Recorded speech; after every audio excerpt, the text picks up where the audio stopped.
Quthbullapur Suraram PS పరిధిలో ఘరానా మోసం, దళిత బంధు ద్వారా లబ్ధి పొందిన వాహనాలను లీజుకు తీసుకుని వాటిని ఆ యజమానులకే తెలియకుండా అమ్మిన ఓ వ్యక్తి వద్ద నుండి వాహనాలను స్వాధీనం చేసుకుని అరెస్ట్ చేసిన సూరారం పోలీసులు. తెలంగాణ రాష్ట్ర సమితి ప్రభుత్వం ఇచ్చిన దళిత బంధు ద్వారా కొన్న గూడ్స్ కమర్షియల్ వెహికల్స్ ను నెలకు 13,000 చొప్పున అద్దెకు తీసుకున్న దూళ్లపల్లి గ్రామానికి చెందిన కనిగిరి శ్యామ్ అనే కేటుగాడు 6 నెలల కిరాయి ఇచ్చి ఆ తర్వాత మొబైల్ను స్విచ్ ఆఫ్ చేసుకున్నాడు. ఆ వ్యక్తి ఆచూకీ లభించక అద్దె రాకపోవడంతో సూరారం పోలీసులను ఆశ్రయించిన పనుగొళ్ల భిక్షపతి అనే బాధితుడు భిక్షపతి ఇచ్చిన ఫిర్యాదుతో కేసు నమోదు చేసుకున్న పోలీసులు సదరు వాహనాన్ని గుర్తించి స్వాధీనం చేసుకుని నిందితుడిని అదుపులోకి తీసుకుని విచారింపగా మరో 3 వెహికల్స్ ను కూడా అద్దెకు తీసుకుని అమ్మినట్లు విచారణలో తెలిపాడు. కిరాయికి తీసుకున్న 4 వెహికల్స్ ను తక్కువ ధరకు అంటే 10.40 లక్షలకు అమ్ముకున్నట్లు తెలిపిన పోలీసులు నిందితుడు శ్యామ్తో పాటు వాహనాలను కొన్న మహమ్మద్ ఆసిఫ్, నయీం, ఫర్వేజ్ ఖాన్, బండారి బాలయ్యలను అరెస్ట్ చేసిన పోలీసులు వారి నుండి 4 వెహికల్స్ ను స్వాధీనం చేసుకుని నిందితులను రిమాండ్కు తరలించినట్లు మేడ్చల్ ఏసీపీ విలేకరుల సమావేశంలో తెలిపారు.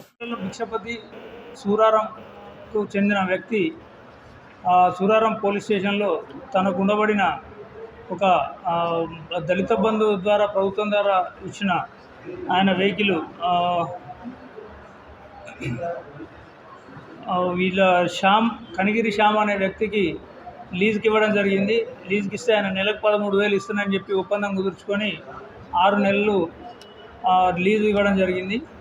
6 నెలలు లీజు 13,000 ఇచ్చి ఆ తర్వాత డబ్బులు ఇవ్వకుండా అతడు కనబడకుండా పోగా ఏమి జరిగిందని చెప్పి ఆయన విచారిస్తే ఈయన బండిని మహమ్మద్ ఆసిఫ్ అనే వ్యక్తికి 3,20,000కు అమ్మడం జరిగింది. అదేవిధంగా దీనికి సంబంధించి విచారించగా ఇదే కనిగిరి శ్యామ్ దూలపల్లి సొంత గ్రామం కాళ్ళకల్లు దూలపల్లిలో ఉంటాడు. మనోహరాబాద్ మండల నివాసి.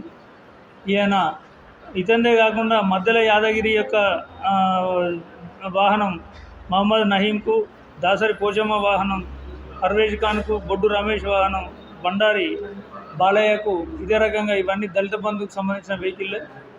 దళిత బంధు స్కీమ్లో తీసుకున్న వెహికల్ను అమ్మేయడం జరిగింది.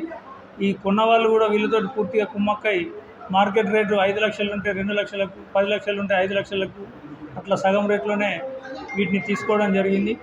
దీంతో ఈ బాధితులందరినీ విచారించి కేసు నమోదు చేసి 4 బండ్లు కూడా సీజ్ చేయడం జరిగింది. ఈ 4 కొన్న వ్యక్తులను మరియు వీళ్ళకి అమ్మిన వ్యక్తిని అందరినీ కూడా అరెస్ట్ చేయడం జరిగింది.